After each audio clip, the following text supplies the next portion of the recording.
बिस्मिल्लाहिर्रहमानिर्रहीम। इंशाअल्लाह आज हम रोज़े के मसाइल को समझेंगे और तफसील से रोज़े के मसाइल समझेंगे। यानी रोज़ा किन लोगों के ऊपर फ़र्ज़ है, रोज़ा किन लोगों के लिए माफ़ है और किन चीज़ों से रोज़ा टूट जाता है। इसी तरीके से रोज़ा तोड़ देने पर क़ज़ा कब है, कफ़ारा कब है, अगर कोई मुसाफिर है तो वो रोज़ा रखेगा या नहीं रखेगा, बीमार है तो बीमार के लिए क्या हुक्म है, हामिला औरत के लिए क्या हुक्म है, अगर कोई मज़दूरी करने वाला है तो वो किस तरीके से रोज़ा रखे। ये सारे मसाइल हम तफसील से समझेंगे आज। तो सब में पहला मसला कि रोज़ा किन लोगों के ऊपर फ़र्ज़ है। तो रोज़ा हर बालिग़ मुसलमान मर्द औरत के ऊपर फ़र्ज़ है। अक़लमंद हर बालिग़ आक़िल मुसलमान मर्द औरत के ऊपर रोज़ा फ़र्ज़ है। मुसलमान होना चाहिए, अक़लमंद होना चाहिए, पागल के ऊपर रोज़ा फ़र्ज़ नहीं है। और बालिग़ होना चाहिए, बालिग़ हो तो उसके ऊपर रोज़ा फ़र्ज़ है। अब रोज़ा क्या है? रोज़ा ये होता है कि सुबह से लेकर तुलुए आफ्ताब से लेकर गुरूए आफ्ताब तक, यानी सूरज निकलने से लेकर सूरज डूबने तक अल्लाह के लिए ना कोई चीज़ खाना, ना कोई चीज़ पीना, ना इसी तरीके से अपने बीवियों के करीब जाना। तीन चीज़ों से रुक जाने का नाम रोज़ा है। खाने से रुकना, पीने से रुकना और बीवियों के करीब जाने से रुकना। इन तीन चीज़ों से रुकने का नाम रोज़ा है। ठीक है। अब सहरी कब करेंगे और इफ्तारी कब करेंगे? तो हमारे पास ये जो औक़ात बने हुए होते हैं ना, उससे पहले सहरी को ख़त्म कर लेना चाहिए और वक्त होने के बाद इफ्तार करना चाहिए। यानी मिसाल के तौर पे सहरी का वक्त है 5:10, तो 5:10 पे सहरी को ख़त्म कर लेना चाहिए। अक्सर लोग गलती ये करते हैं कि अज़ान तक का इंतज़ार करते, अज़ान तक का इंतज़ार नहीं करना चाहिए। जो वक्त है वक्त से पहले सहरी को ख़त्म कर दें। और रोज़ा इफ्तार कब करेंगे? यानी जो वक्त है वक्त होने के बाद इफ्तार करेंगे, उससे थोड़ी देर भी पहले इफ्तार नहीं कर सकते, उसके बाद नहीं। कुछ लोग थोड़ा सा जल्दी इफ्तार कर लेते कि अज़ान हो जाती तो इफ्तार कर लेते मगरिब की, बाज़ जगहों पे जल्दी अज़ान हो जाती है, तो उससे धोखे में नहीं आना। हमारे पास जो वक्त है कार्ड्स के अंदर बना हो उसके ऊपर ही इफ्तार करेंगे हम। और ये सहरी के लिए जो वक्त लिखा हुआ है उसके बाद सहरी नहीं करना। हाँ, अगर कोई थोड़ा सा लेट उठ गया किसी दिन तो उसके लिए थोड़ी सी गुंजाइश है, लेकिन अज़ान तक बिल्कुल गुंजाइश नहीं है। उसके बाद 1-2 मिनट आगे हो सकता है, लेकिन अज़ान तक की गुंजाइश नहीं है। इसको समझ ले आप। अक्सर लोग क्या करते हैं कि सहरी कर लेंगे, बैठेंगे, बाद में फिर अज़ान सहरी का वक्त भी ख़त्म हो गया, 5:10 हो गए, उसके बाद भी सहरी ख़त्म नहीं करेंगे, बल्कि क्या करेंगे, अज़ान होना शुरू हो रही कि अज़ान को 1-2 मिनट बाकी तो जल्दी से भाग के जाएंगे, पानी पिएंगे। वैसा नहीं करना चाहिए। उसके अंदर अंदेशा है कि रोज़े का वक्त शुरू हो गया होगा तो रोज़ा नहीं होता फिर, तो इससे बचना। ये चीज़ें हो गई। तो रोज़ा कितनी चीज़ों का नाम है? 3 चीज़ों का नाम है रोज़ा। क्या क्या? खाने से रुक जाना, पीने से रुक जाना और मुबाशरत से रुक जाना। तो अब जो रोज़ा जो टूटेगा तो इन्हीं 3 चीज़ों से रोज़ा टूटता फिर। अब यानी जिन 3 चीज़ों के करने से रोज़ा होता, उन 3 चीज़ों को तोड़ देने से रोज़ा टूट जाता। अब उसकी 3 सूरतें रहती, इसको समझिए आप, कि या तो जानबूझ के या गलती से या भूले से। 3 सूरतें हैं। क्या क्या?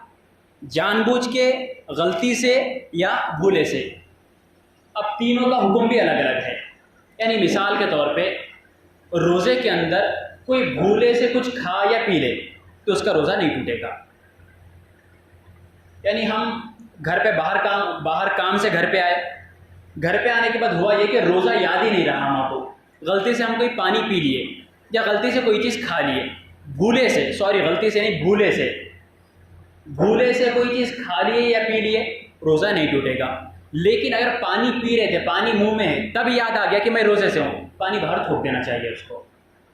भूलने की वजह से रोज़ा भूल गया और रोज़ा भूल के कुछ खा लिया या पी लिया, कोई काम कर दिया, तो रोज़ा नहीं टूटेगा। एक चीज़ ये। अब एक दूसरी सूरत रहती है गलती से। गलती का मतलब क्या रहता कि वज़ू कर रहे थे, गलती से नाक में पानी चले गया, इसको बोलते हैं गलती। गलती से कोई चीज़ हमारे हलक के अंदर चली गई। यानी मिसाल के तौर पे बच्चे के साथ खेल रहे थे, बच्चा क्या करा, कोई खाने की चीज़ हमारे मुंह में गलती से लाके डाल दिया और हम सोचे भी नहीं और उतने में वो चीज़ हमारे अंदर चले गई, तो ये गलती से गई है। भूले से नहीं बोलेंगे, इसको गलती से बोलेंगे। तो इस सूरत में रोज़ा टूट जाएगा। भूले से होने पे रोज़ा नहीं टूटता, लेकिन गलती से कुछ खा या पी लिए तो रोज़ा उस सूरत में टूट जाता, और रोज़ा वहाँ पे टूटता और वहाँ पे उसकी क्या लाजिम होती, क़ज़ा लाजिम होती। यानी आज का रोज़ा तो हम टूट गया, अब क्या करेंगे, रमज़ान होने के बाद में वो एक रोज़े की क़ज़ा करेंगे। ये समझ गए? भूल और गलती के दरमियान में फ़र्क समझ गए आप लोग? ये फ़र्क आ गया। अब तीसरी सूरत है जानबूझ के। अगर मिसाल के तौर पे कोई रोज़ा रखा, रोज़ा रखने के बाद दिन के दरमियान में बिना किसी उज़्र के, बिना किसी मजबूरी के जानबूझ के रोज़ा तोड़ दिया, खा लिया या पी लिया या बीवी के करीब चले गया, तो अब इसका हुक्म सुन लीजिए। जानबूझ के अगर कोई रोज़ा तोड़ देता है तो उसका हुक्म यह है कि उसको रोज़े की क़ज़ा करना है और कफ़ारा देना है। भूले के अंदर भूल से हो गया, क़ज़ा भी नहीं है, गलती से हो गया, सिर्फ क़ज़ा है, लेकिन जानबूझ के कर दिए तो उस सूरत में क़ज़ा भी है और कफ़ारा भी है। क़ज़ा क्या है कि बाद में से एक रोज़ा रख लेना, और कफ़ारा क्या है, एक रोज़े का कफ़ारा 60 रोज़े है। अब इसको समझ ले आप अच्छे से। हम क्या करते, छोटी मोटी बात के ऊपर रोज़ा तोड़ देते, छोटी से छोटी बात के ऊपर थोड़ा सा जिस्म में दर्द शुरू हो गया या भूख लगना शुरू हो गई तो हम रोज़ा तोड़ देते। ये बच्चों के बारे में हुक्म नहीं है, यानी जिनके ऊपर रोज़ा फ़र्ज़ है उनके बारे में ये कि छोटे उज़्र के ऊपर रोज़ा तोड़ देते हम, या फिर थोड़ी सी शहवत की वजह से रोज़ा तोड़ देते, तो उसका हुक्म यह है कि बाद में से क़ज़ा तो करना ही है उसको, क़ज़ा के साथ साथ कफ़ारा भी देना है। कफ़ारा क्या है कि सब में पहला कफ़ारा यह है कि उसको 60 रोज़े मुस्तक़िल रखना पड़ेंगे। यानी एक रोज़ा जानबूझ के तोड़ा, कोई जानबूझ के एक रोज़ा तोड़ दिया जिसके ऊपर रोज़ा फ़र्ज़ था, तो उसका हुक्म यह है कि एक क़ज़ा करना है और साथ में 60 रोज़े रखना है उसको। और 60 रोज़े कैसे रखना है कि कंटिन्यूसली 60 रोज़े, कि एक दिन रोज़ा, दूसरे दिन रोज़ा, तीसरे दिन रोज़ा, चौथे 59 60, ये 60 दिन रोज़ा पूरे करेंगे तो उसका कफ़ारा मुकम्मल हुआ। अगर मिसाल के तौर पे मान लीजिए 59 रोज़े रख लिया और 60वां रोज़ा नहीं रखा तो कफ़ारा पूरा नहीं हुआ, फिर से उसको 60 रोज़े रखना पड़ेंगे। ये है हुक्म, इसको समझिए आप। हम बहुत हल्के में ले लेते रोज़ा तोड़ के। अगर किसी का एक रोज़ा भी टूटा हुआ है, हर रोज़े के पीछे उसको क़ज़ा कफ़ारा करना है उसको। अब बाज़ लोग ऐसे रहते हैं कि जो लोग 60 रोज़े नहीं रख सकते, यानी बहुत कमज़ोर है कोई, या फिर कोई बूढ़ा है तो वो रोज़ा नहीं रख सकता, 60 रोज़े नहीं रख सकता, तो उसके लिए हुक्म क्या है, उसके लिए हुक्म यह है कि उसको फ़िदिया देना है। फ़िदिया क्या है कि फ़िदिया ये है कि सदक़ा फ़ितर का फ़िदिया, यानी 60 फ़िदिये दे देना 60 मिस्किनों को, या फिर 60 मिस्किनों को 2 टाइम का खाना खिलाना। अब इसको अच्छे से समझे, या तो 60 रोज़े रखना है, 60 रोज़े नहीं रख सकते तो फ़िदिया देना है। फ़िदिया किस तरीके से देंगे, यानी एक रोज़े के बदले में एक फ़िदा, वहाँ पे 60 रोज़े थे तो 60 फ़िदिये देना पड़ेगा उसको, 60 रोज़ों के बदले में 60 फ़िदिये, और एक फ़िदिया कितना है, 1.25 किलो गेहूँ, और हर दिन अलग अलग देना, एक मरतबा में नहीं देना। वो अगर एक ही मिस्कीन को दे रहे, अगर एक ही मिस्कीन को फ़िदिया दे रहे तो आज एक मिस्कीन को फ़िदिया देंगे, अगले दिन दूसरे मिस्कीन को फ़िदिया देंगे, तीसरे दिन तीसरे मिस्कीन को फ़िदिया देंगे, ऐसा 60 दिन तक फ़िदिया देना वो, यानी हर दिन अलग अलग फ़िदिया। एक ये हो गया। अगर फ़िदिया नहीं दे रहे बल्कि क्या कर रहे, हम खाना खिला रहे मिस्किनों को, तो खाना खिलाने की सूरत ये रहेंगी, या तो 60 मिस्किनों को एक साथ खाना खिला देना 2 टाइम का, 60 मिस्किनों को पकड़ के, लेकिन वो मिस्किन बालिग होना चाहिए, छोटे बच्चों को नहीं चलता वो मिस्किन बालिग हो। 60 मिस्किनों को खाना खिला रहे तो उसकी सूरत ये रहेंगी कि 60 मिस्किनों को 2 टाइम का खाना खिलाना पेट भर के, 60 मिस्किनों को, 7 फ़कीरों को 2 टाइम का पेट भर के खाना खिलाना। एक ये। दूसरी सूरत ये कि अगर हम एक ही मिस्किन को खाना खिला रहे तो 60 दिन तक खाना खिलाना फिर उसको 2 टाइम का। इसको अच्छे से समझ लिया। तीनों सूरतें सामने आ गई हमारे कि अगर गलती से टूटा, भूले से हुआ तो रोज़ा नहीं टूटेगा, गलती से टूटा तो रोज़ा टूटेगा, लेकिन सिर्फ क्या है, क़ज़ा है, और अगर जानबूझ के तोड़ा तो क़ज़ा और कफ़ारा है। दोनों को समझ लिए। अब एक बात समझिए कि अगर कोई रोज़ा ही नहीं रखा तो उसका क्या हुक्म है। अगर कोई रोज़ा ही नहीं रख रहा रमज़ान में तो उसका क्या हुक्म है। बहुत बड़ा गुनाह है। रोज़ा नहीं रखना, ताकत है, कुदरत है, रोज़ा फ़र्ज़ है, उसके बावजूद भी अगर कोई रोज़ा नहीं रखता है तो बहुत बड़ा गुनाह है।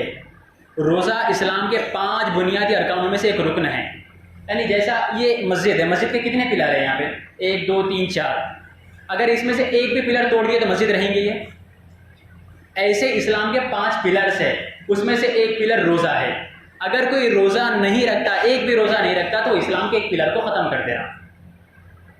और हदीस में है कि अगर कोई शख्स रमज़ान का रोज़ा जानबूझ के ना रखे और उस एक रोज़े के बदले में सारी ज़िंदगी भी रोज़ा रखता रहे, तो उस एक रोज़े का बदला नहीं दे सकता वो।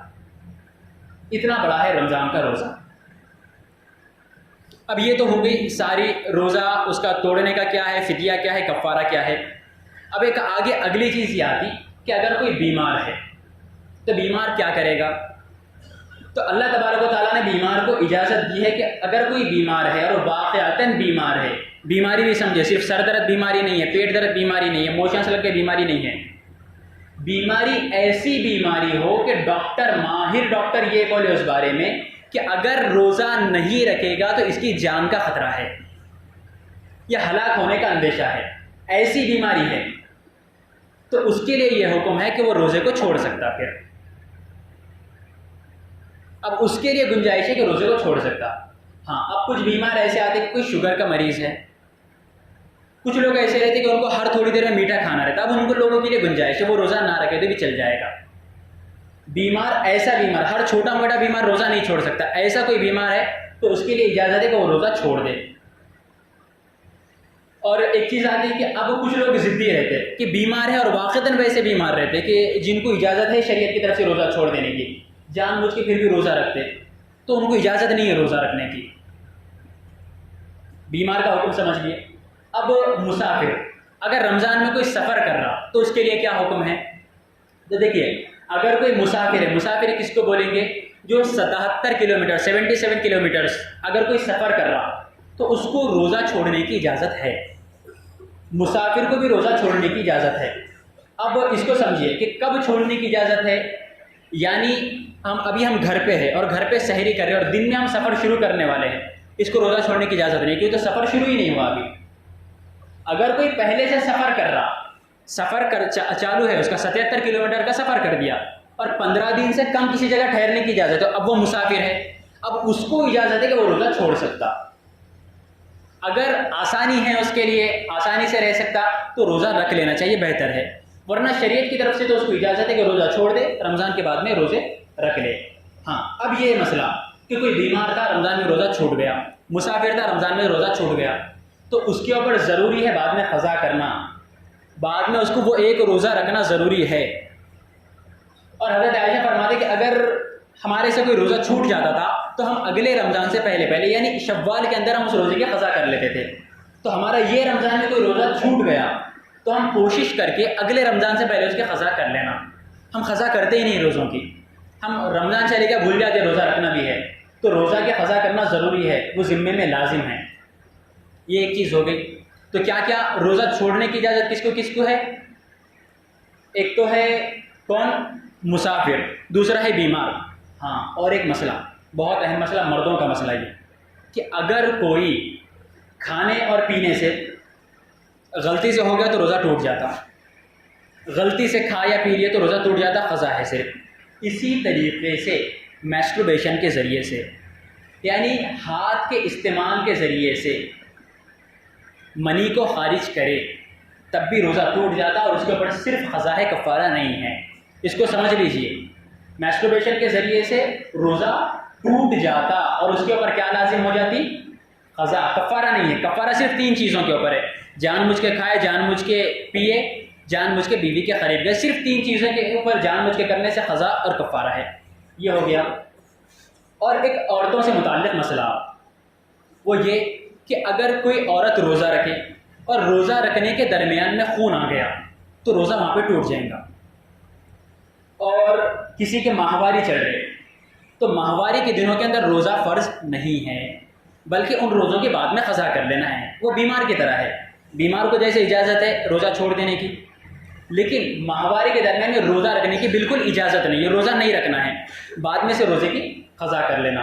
अब मिसाल के तौर पे कोई औरत रोज़ा रखे है और इफ्तार को सिर्फ 1 मिनट बचा हुआ है, सिर्फ 1 मिनट, और खून आ गया तो रोज़ा टूट जाएगा उसका। और रोज़े के बाद में ख़ज़ा करना रहेगा वो। ये समझ गए? हाँ, और एक मसला ये आता कि अगर कोई औरत हामिला है तो हामिला के लिए क्या हुक्म है? क्योंकि देखिए हामिला को अच्छी ग़िज़ा लेना रहता, हामिला औरत को अच्छी ग़िज़ा लेना रहता, तो हामिला औरत के लिए हुक्म यह है कि वो रोज़ा छोड़ सकती है। हामिला औरत के लिए यह हुक्म है कि रोज़ा छोड़ सकती हैं, बाद में से रोज़ों की क़ज़ा कर लेना वो रोज़ों की। और एक मसला कि इसी तरीके से दूध पिलाने वाली औरत, जो दूध पिलाने वाली औरतें होती हैं उनको भी ग़िज़ा लेना ज़रूरी रहता। अगर वो लोग खाना पीना नहीं खाए तो बच्चे की ऊपर फ़र्क पड़ता, बच्चे की सेहत के ऊपर। तो दूध पिलाने वाली औरत अगर उसको भी यह है कि मैं खाना पीना नहीं खाऊंगी तो दूध सही से नहीं आएगा और बच्चे की ग़िज़ा मुतासिर होगी, तो उसको भी रोज़ा छोड़ने की इजाज़त है, वो भी रोज़ा छोड़ सकती है। बाद में से जब दूध पिलाने के दिन ख़त्म हो जाए तो रोज़ा रख के उन लोगों की क़ज़ा कर लेना। तो मतलब यही है कि रोज़ा किसी सूरत में माफ़ नहीं है, छूट गए तो क़ज़ा करना है, जानबूझ के तोड़े तो कफ़ारा देना है। कफ़ारा जहन में रख लीजिए उसका क्या है। तो हाँ, और एक मसला, कुछ लोग बहुत ज़्यादा बीमार रहते हैं और ऐसे बीमार रहते कि वो बीमारी से ठीक होने का अंदेशा ही नहीं है। बहुत ज़्यादा उम्र हो गई, 80 साल 90 साल के हो गए, अब उसमें रोज़ा रखने की गुंजाइश नहीं है, तो उन लोगों के लिए फ़िदिया देना है। एक रोज़े के बदले में एक दिन का सदक़ा फ़ितर एक मिस्कीन को। क्या है? 1.25 किलो गेहूँ। ये तो आज के मसले ये ख़त्म हो गए। इसके अलावा भी और बहुत सारे मसले हैं, यानी इंजेक्शन लगाए तो क्या हुक्म है, सुरमा लगाए तो क्या हुक्म है, कान में दवा डाले तो क्या हुक्म है, गले में दवा डाले तो क्या हुक्म है, पछना लगाए तो क्या हुक्म है, सिगरेट पिए तो रोज़ा टूटता नहीं टूटता, भाप लिए तो रोज़ा टूटता नहीं टूटता, घरों में औरतें खाना पकाते टाइम चखते तो चखते टाइम रोज़ा टूटता नहीं टूटता। ये सारे मसले इंशाअल्लाह हम कल डिस्कस करेंगे। अल्लाह तबारक व तआला अमल की तौफीक अता फरमाए।